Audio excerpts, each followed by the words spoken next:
welcome. My name is Angelica Ashley, and I wrote this book and also self-published it. Welcome to this video. Today I am going to be reading the entire first chapter to you, at least attempting to. I might get sidetracked and we might go on tangents, but hey, I gave you the warning now. If you continue, welcome. But yeah, okay. Here we go. All the girls Beau loved. This book is dedicated to the girl waiting for a knock on her door, hoping it'd be him, the woman learning to heal from the fact it never was, and the ones that showed up on her doorstep instead.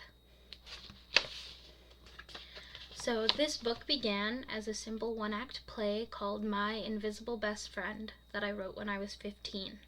The play I wrote with the help of my best friend Persephone and got approved as the play we'd bring to drama competition during my senior year of high school. The play, I casted my crush as the lead, who later became my boyfriend, still is. The play that an audience never saw because the world went into lockdown 2 weeks before the planned opening night. The rest of it came during a time of immense grief and healing, a time a need for an answer to the many questions that raced through my broken mind and heart that I knew would never be answered. This book is the result of a mixture of coping and imagination. This book is a story about choices and how decisions made by one person, intentionally or not, can decide the fate of another. This is All the Girls Beau Loved. Part 1, Just a Band-Aid. Part 1, Chapter 1. And I'll put the script. I probably have been putting the pages already, but just in case you haven't noticed the big part of the screen over here. Young adult Jamie, a 22-year-old woman, stands alone wearing a white dress in a hallway. She is looking over cue cards with shaking hands. How did we get here? Did you know what you do? He goes to the nave of the church. She walks all the way to the front. Only when she gets to the front is the funeral revealed. Did you know this is where we'd be? She walks to the casket. You broke your promise. She leans over and looks in the casket. And then we switch. Child Jamie, a 12-year-old realist, is leaned overlooking in her backpack. Child Beau, a 12-year-old dreamer, is touching his knee, looking hurt, and he asks, "Do you think Ivy thinks scars are cool?" "Maybe, but I doubt the scar you got because you're too short for your bike and couldn't stop yourself from rolling down Hospital Hill and ended up crashing and scraping your knee is going to be considered a cool scar." "Well, that's why I got it from saving a baby from a falling piano. Don't you remember how I leapt and pushed the stroller out of the way? And that's how I scraped my knee. True story."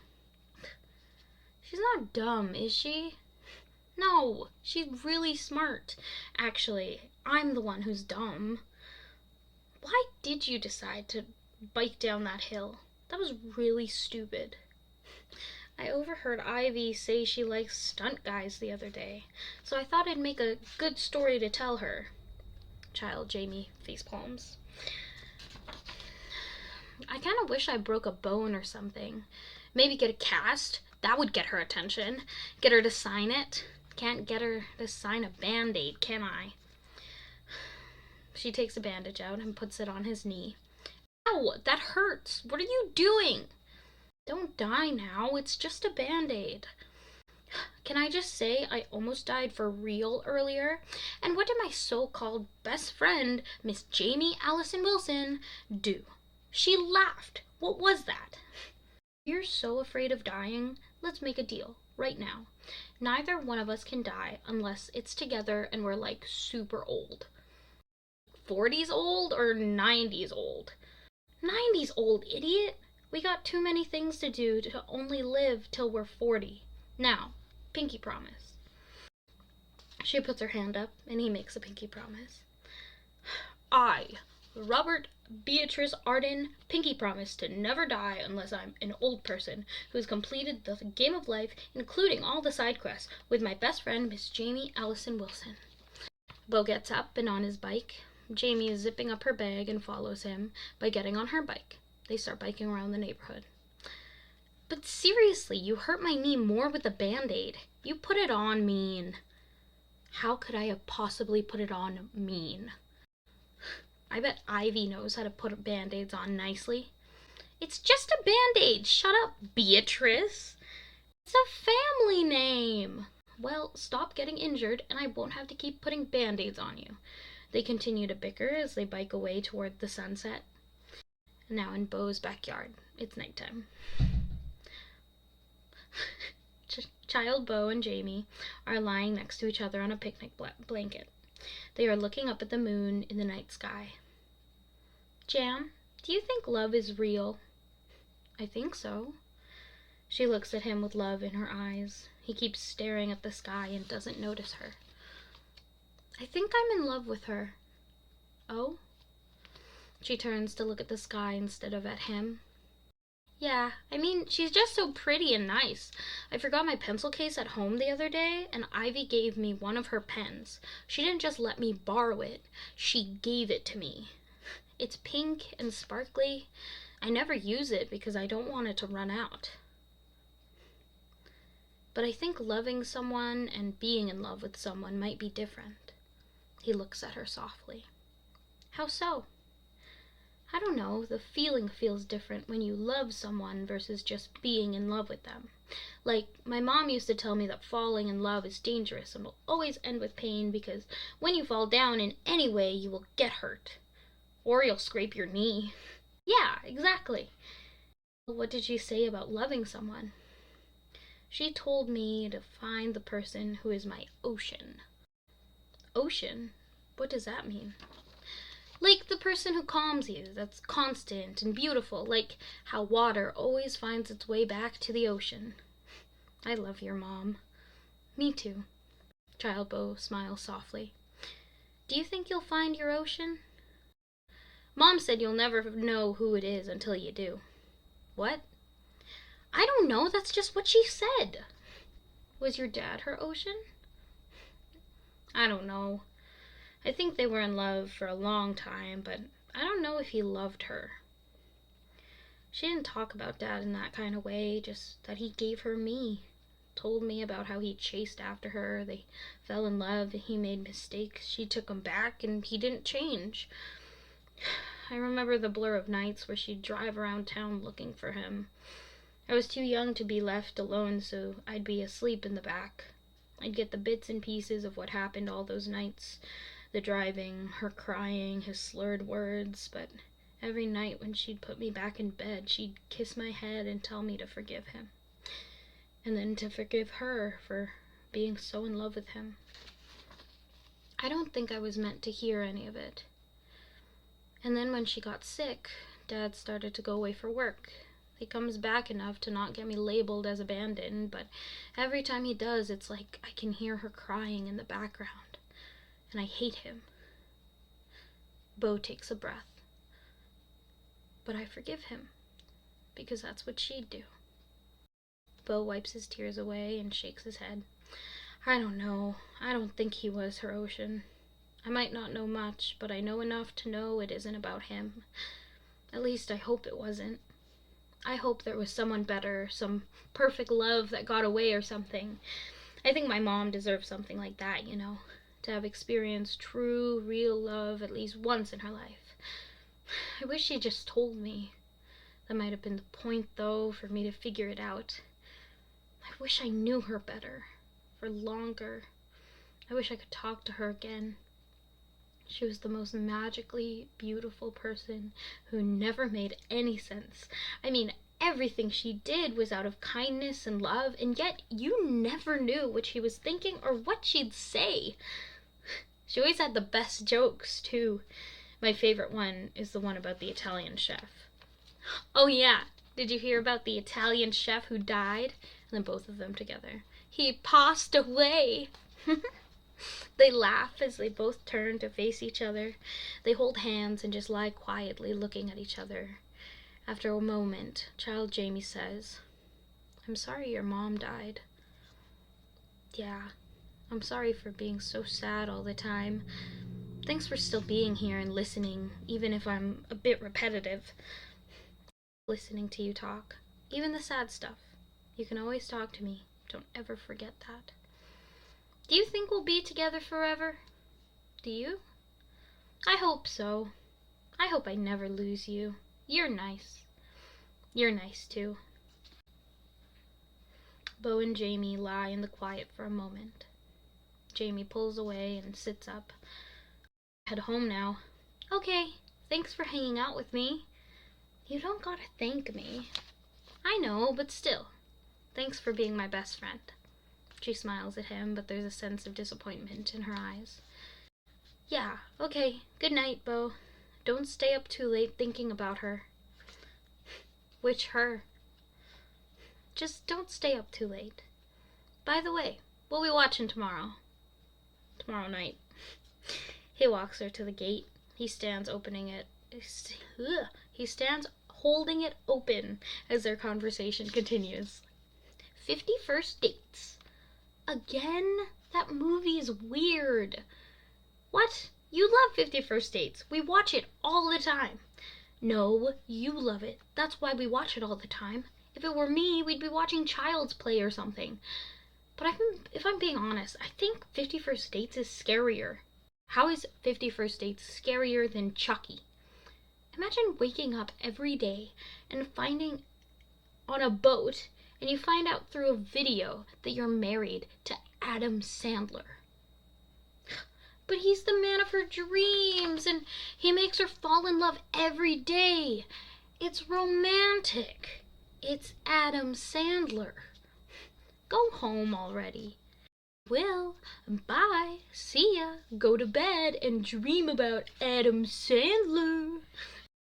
She gets on her bike and starts to bike home.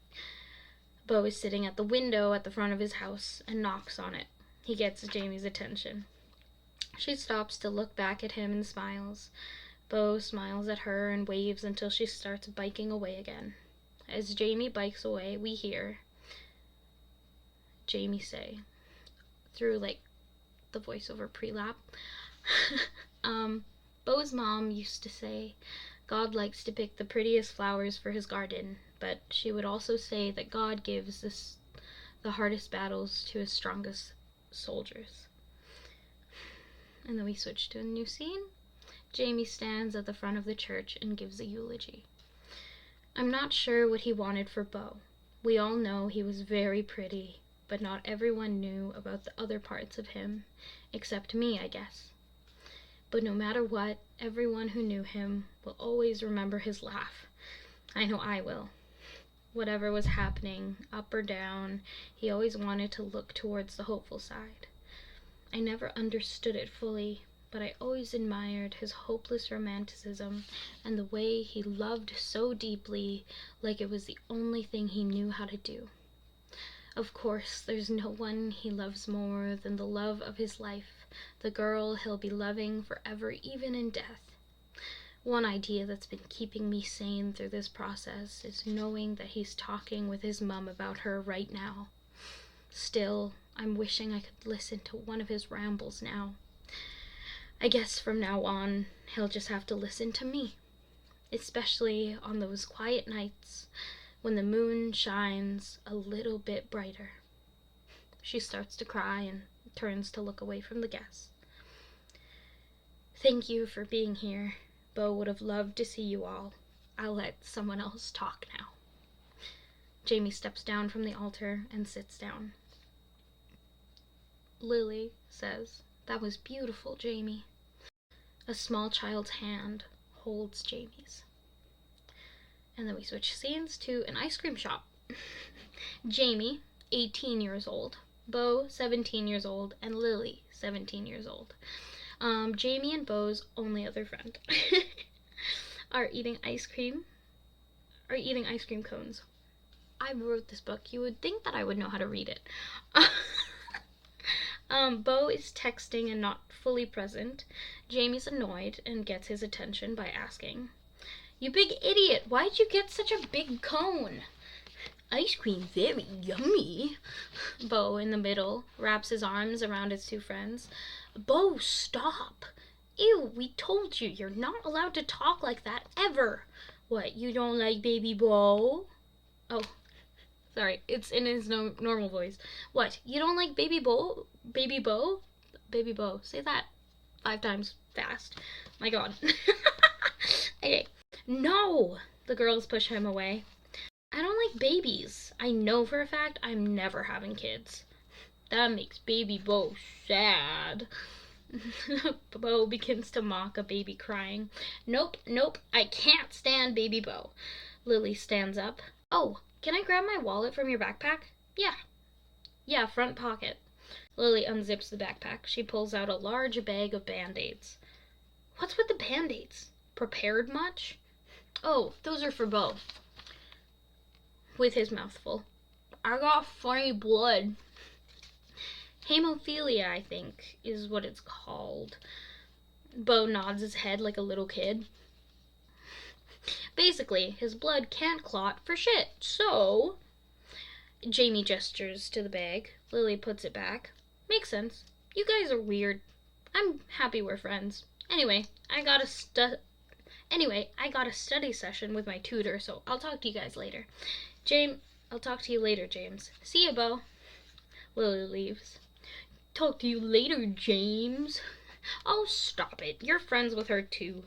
"No, she's smelly." I like when she hangs out with us." "Yeah, me too." Beau wraps his arms around Jamie and makes smacking, chewing sounds in her ear. They struggle holding their ice cream while tangling their arms around each other. "Stop, you're going to make a mess." "So will you." "Ugh, I hate you." Ivy, an 18-year-old, beautiful, confident, popular girl, walks by. Beau sees her and lets go of Jamie immediately. Jamie sits down, looking uncomfortable, as Beau walks towards Ivy. "Hey, Ivy." "Oh, hey, kid. How are you?" "Good, good. You know that I'm only like a year and a half younger than you." "Yeah, I know. I just think it's funny."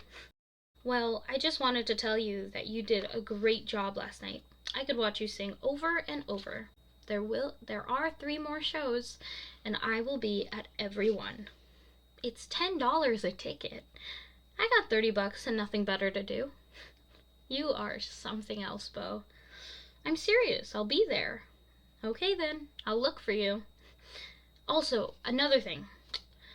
Would you want to go to the dance with me?" "With you?" "Yes. Was that not clear?" Beau smiles at her. Ivy smiles back. "Yeah, of course I will." Ivy kisses his cheek before walking away. Beau walks back to Jamie. "Is she gone?" "Yeah, she's gone." "Did you see that?" Beau does a goofy celebration dance and almost drops his ice cream again. "Oh my god, you're going to actually drop it. Give." He hands her the ice cream cone. "Thanks, Jam." "No, thank you." Jamie licks both ice cream cones and runs off. Beau runs after her. Beau's bedroom. Beau is picking his outfit for the dance, and Jamie is lying on his bed watching him. "White or black socks?" "Black. Always black when it's formal. White socks are for basketball games." "What do you know about basketball or formal events?" 1. I was MVP in grade 9. And 2. My mom drags me to all her insurance scam social events." "Is she really still doing that?" "She really is." "Didn't you only get the MVP because you were the oldest player on the girls' junior B team?" Jamie throws a pillow at him. "Hey, I'm just bugging. You're my best friend, so I'll always trust you." "Will you trust me when I tell you I don't think you should go with Ivy?" "Jam, this has literally been the dream since grade 7. "I know, I don't want you to be disappointed when it doesn't turn out the way you want it to." What are you trying to say?" "What are you trying to say?" "Are you sure that Ivy is the girl you should be taking?" Jamie is playing with Beau's teddy bear and avoiding eye contact. Of course, she's my dream girl. She's so smart, funny, and have you heard her sing? Oh my god. This is my chance to make her fall for me. We're gonna dance all night. I'll be in my snazzy new outfit, and right at midnight, we're gonna kiss under the mirror ball. Jamie looks up at Beau. Beau is trying to tie his tie in front of a mirror. It's not going to be like that. This isn't one of your rom-coms. I'm not stupid. I know it won't be like the movies. But Jam, I get to go to the dance with Ivy. Ivy! I know, that's why I'm worried. Beau turns around to face Jamie. What's wrong with me going with Ivy? It's Ivy. You're you. Jam, why would you say that? That's so... You know what? It's getting late. You should go home. Oh, come on. You know what I meant. You don't make sense together. We actually make a lot of sense together. We've been talking for the past few months, and she thinks I'm interesting and funny. We like the same bands and shows. She doesn't think it's crazy to dream of being a writer. She makes me feel like I can do anything. When we talk, it just feels perfect. I think she might be my actual soulmate. You're making this up. You're just jealous because someone actually wants to go with me. I'm sorry that no one asked you to go, but don't project your issues onto me because I'm not you. I go to things and talk to people. It can't always just be us hanging out forever. You've been talking? Since when? Why didn't you tell me? After the last dance, I slipped up and told Ivy that I had a crush on her. Well, I wasn't the one who told her, but she found out and we swapped numbers, and I didn't tell you because I knew you'd just ruin it. So I'm asking you to please go home. Please, Jam, just leave. Wait, wasn't she still dating Austin then? Beau, was she still dating him when you started talking? Beau doesn't answer. You're an idiot. They broke up like a month ago. Ivy said they were basically not even together anymore because they hadn't hung out alone in months. But were they broken up yet? Were you the reason they broke up? No, I wasn't the reason Austin broke up with her. I had nothing to do with it. And we didn't do anything wrong. We waited till after they were broken up. What do you mean? Were you sending flirty texts? Were you emotionally or romantically invested in each other? Were you talking to each other about being soulmates? Were you doing any of this before Austin had broken up with her? Ivy didn't cheat. I would never let her do that. I wouldn't do that. But you thought about it. I don't know. She would talk about being with me in the future and stuff, but that's not... Why would she be talking to you like that? How could she even justify that? I'm her soulmate. Austin was just a high school sweetheart. But I'm her forever. She told me, and she did not ever cheat on him. She's not that kind of person. She waited till after they broke up to even kiss me. Oh, wow, sorry, she waited. That doesn't help her case, Beau. She doesn't care about you. She's just using you, and then when she gets bored, like she did with Austin, she'll do the same to you. Beau can't look at Jamie right now. Seriously, Beau, what were you even thinking? It's Ivy. I know you've been in love with her forever, but really, is this what you want? To be her side piece / rebound? You deserve better than that, Beau. Come on, like, really?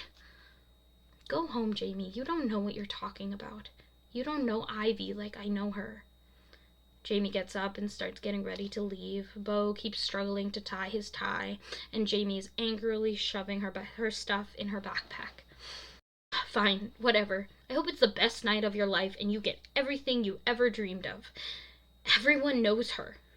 Everyone except you. How many times are you going to do this? How many soulmates could you possibly find in this life? I can't keep up with you. I can't keep picking you up off the floor after they break your heart, so don't go knocking on my door when she does. I don't even know who you are right now. You're not you. You're not Beau. Jamie walks out and slams the door. Damn it, Jamie! And that was the end of chapter 1 of All the Girls Beau Loved.